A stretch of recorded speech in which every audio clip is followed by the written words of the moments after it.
Baik, selamat siang Bapak Ibu dan saudara-saudari yang dikasihi. Saya menyapa kita semua. Yahuwu Shalom. Shalom. Pada saat ini kita bersyukur karena Tuhan masih memelihara dan menjaga kehidupan kita. Karena ada banyak kejadian, ya, somana ya dae meria bazibongi baulifu ya mauso. Tapi kita bersyukur dari malam Tuhan menjaga dan sampai pada pagi hingga pada siang hari ini Tuhan memberikan kita kesempatan sekalipun kita beribadah di rumah saja.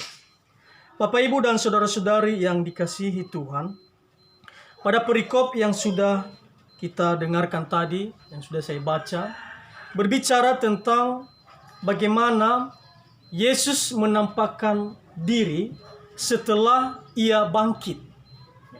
Setelah Yesus bangkit, ia menampakkan diri beberapa kali kepada para murid.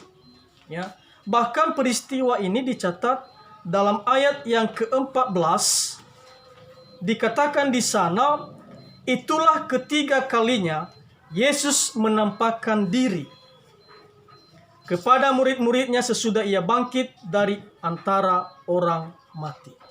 Jadi peristiwa perikop yang kita renungkan ini adalah peristiwa ketiga di mana Yesus menampakkan diri kepada para murid.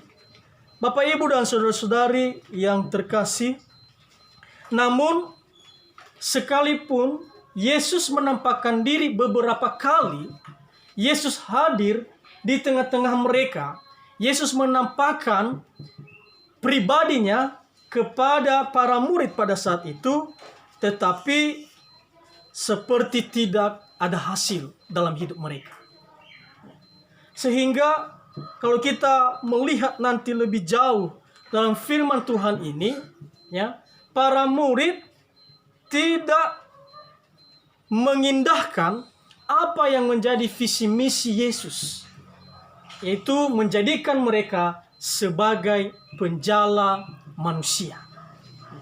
Itu terbukti kalau kita melihat nanti bahwa di ayat 2, di pantai itu berkumpul Simon Petrus, Thomas, dan yang disebut Didimus, dan beberapa yang lain. Mereka pergi kembali menangkap ikan di pantai. Jadi mereka lupa bahwa mereka itu dipersiapkan untuk menjadi pelayan, ya, tidak lagi untuk menjadi seorang nelayan. Bapak, Ibu, dan saudara-saudari yang terkasih, kadang-kadang ini terjadi dalam kehidupan kita, ya. Beberapa kali Tuhan hadir dalam hidup kita, beberapa kali Tuhan menegur kita dengan cara-caranya, beberapa kali Tuhan, ya, memberikan kita sebuah wejangan, kita diingatkan, tetapi kadang-kadang kita masih kekeh dalam mengikuti kemauan kita sendiri. Ya. Beberapa kali Tuhan kasih cobaan, cobaan itu terlewati, Tuhan menolong, tetapi kadang-kadang kita tidak pernah mau, ya, sadar akan maksud Tuhan itu. Ya. Seperti para murid ini, bahkan ini peristiwa ketiga kali, tetapi mereka tidak mau mengindahkan bahwa mereka dipersiapkan untuk menjadi jala di dalam tangan Tuhan Yesus. Bahkan kalau kita melihat lebih jauh dalam ayat sebelumnya, ayat 22 dari pasal 20, dan sesudah berkata demikian ia menghembusi mereka dan berkata, terimalah Roh Kudus. Jikalau kamu mengampuni dosa orang, dosanya diampuni.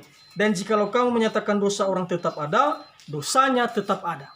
Mereka sudah diberikan kuasa. Mereka sudah dihembusi Roh Kudus. Mereka sudah menerima panggilan itu sebenarnya. Mereka sudah ada dalam hatinya Tuhan. Tetapi mereka tidak mau melaksanakannya. Kenapa? Karena mereka lebih mengikuti keinginan hati mereka. Dan ini juga bisa saja terjadi dalam kehidupan kita. Ya. Kita banyak tahu tentang firman Tuhan, tetapi kita tidak mau melakukannya. Ya.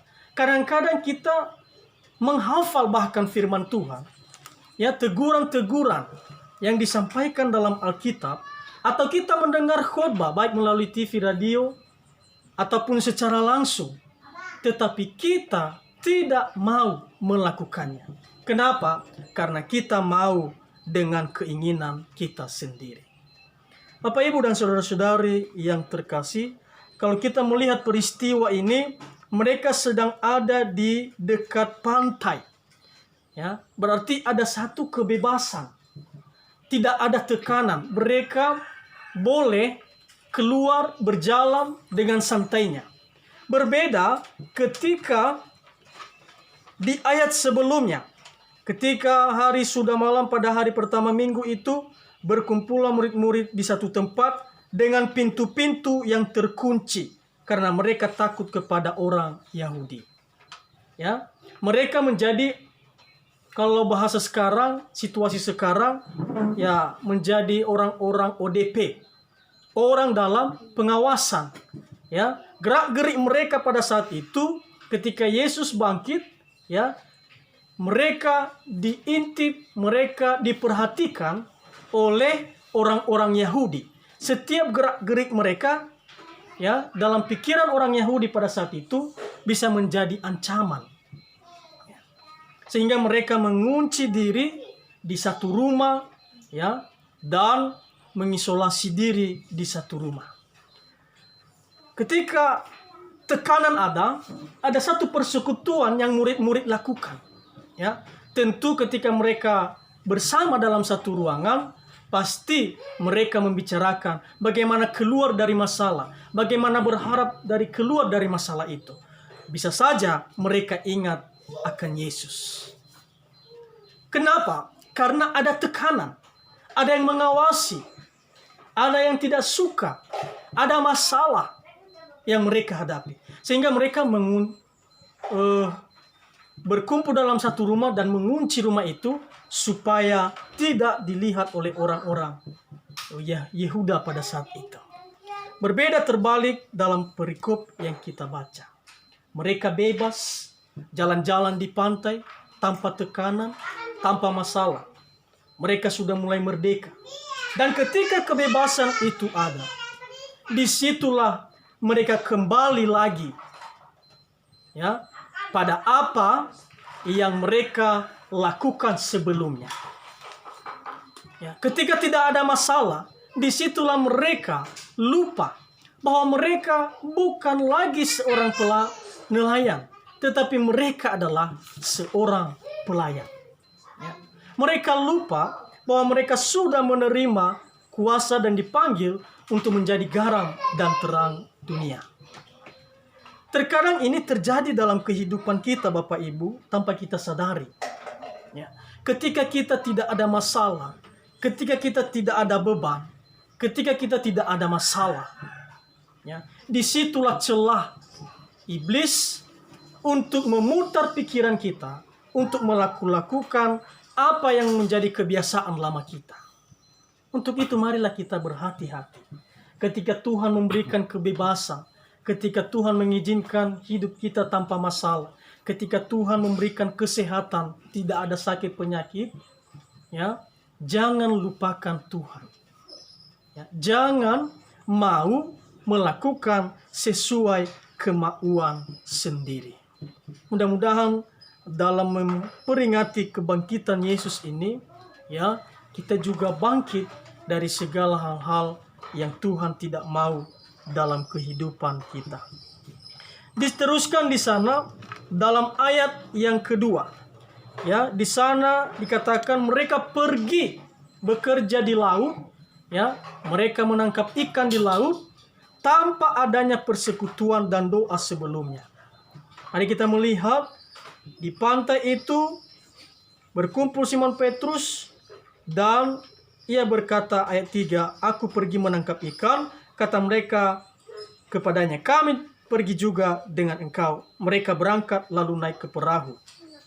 Di sini kita melihat gambaran kehidupan orang yang sudah tahu bersama dengan Yesus, yang sudah mengerti firman Tuhan, yang sudah diajar 3,5 tahun lebih bersama-sama dengan Yesus. Tetapi di sini kita melihat ketika mereka memulai pekerjaan mereka, ketika mereka memulaikan keinginan hati mereka, tidak ada di sini ditulis adanya persekutuan dan doa sebelum bekerja.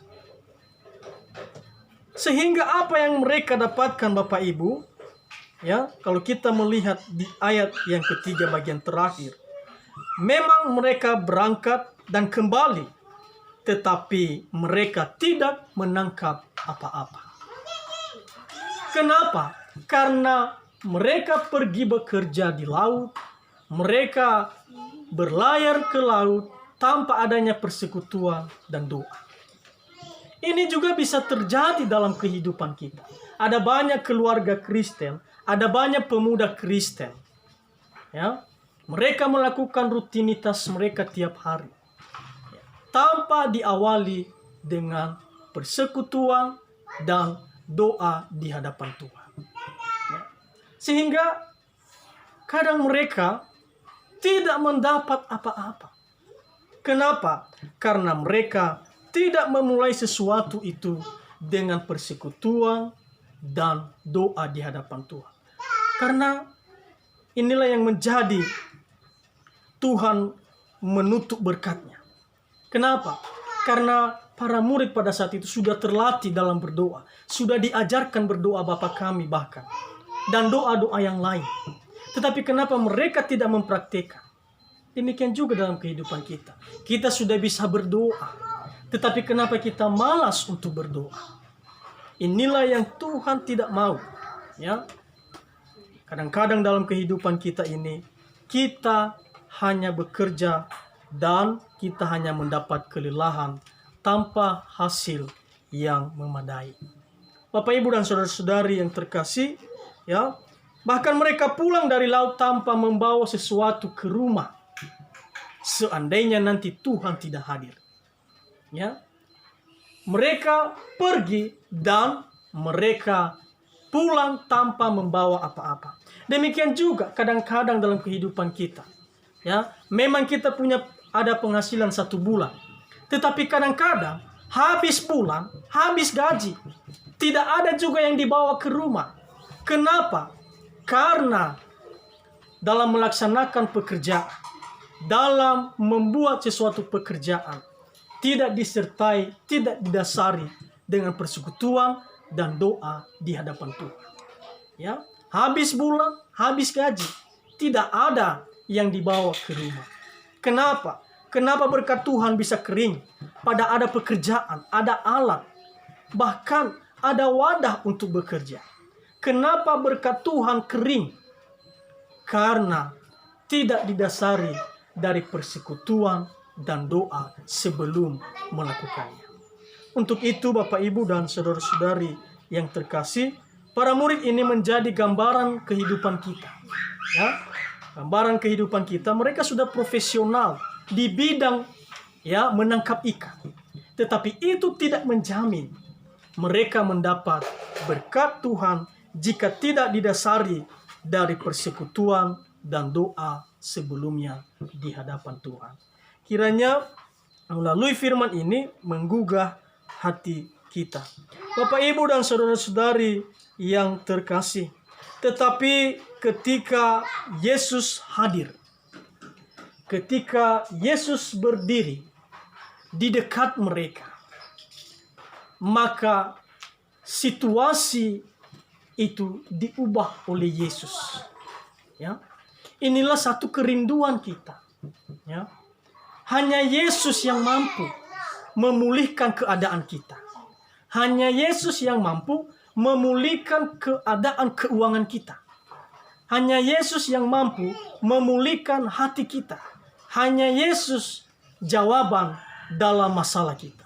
Ini terbukti ketika Yesus melihat, ketika Yesus bertanya kepada mereka, dan ia berkata, "Tebarkanlah jalamu di sebelah kanan perahu, maka akan kamu peroleh."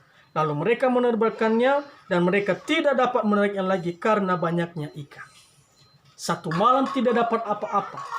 dalam hitungan detik Tuhan memberi berkat, bahkan jauh dari harapan mereka, berlimpah. Inilah satu penghiburan jika kita taat pada perkataan Yesus. Ketika ia berkata tebarkan ke sebelah kanan, ya ikuti saja apa yang Tuhan Yesus katakan. Jangan Tuhan katakan kamu ke kanan, ya kita ke kiri. Makanya nanti berkat Tuhan itu bukan bertambah, tetapi semakin jauh. Ya, Bapak, Ibu, dan saudara-saudari yang terkasih, jika kita mau diberkati oleh Tuhan, maka ikutlah apa yang Tuhan katakan. Ia bisa membalas kelelahan, kerugian kita yang dulu-dulu, ya, di dalam sekejap saja.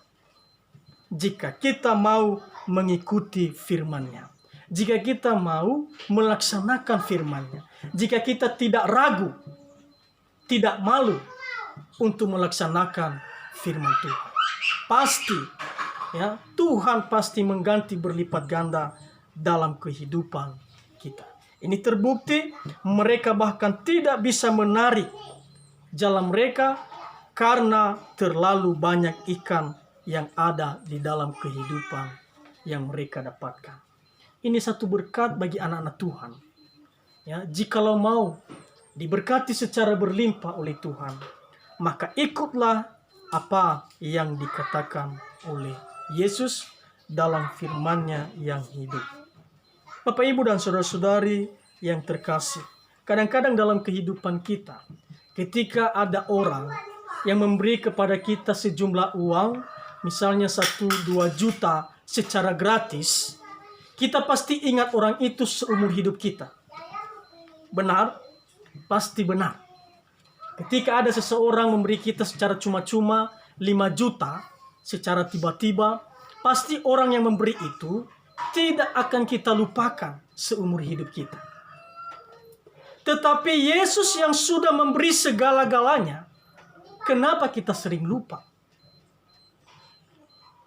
Justru Yesus memberi hidupnya, Yesus rela mati untuk kita. Kenapa sering kita lupakan? Ini pertanyaan perenungan dalam hidup kita. Ya, itu contoh saja yang saya sebutkan tadi, dan itu realita dalam kehidupan kita sebagai manusia. Untuk itu mulai dari sekarang, ya, dalam memperingati kebangkitan Yesus ini, marilah kita ingat akan Yesus, karena di dalam Yesus ada kepastian. Jika Yesus berkata, semua pasti akan tergenapi.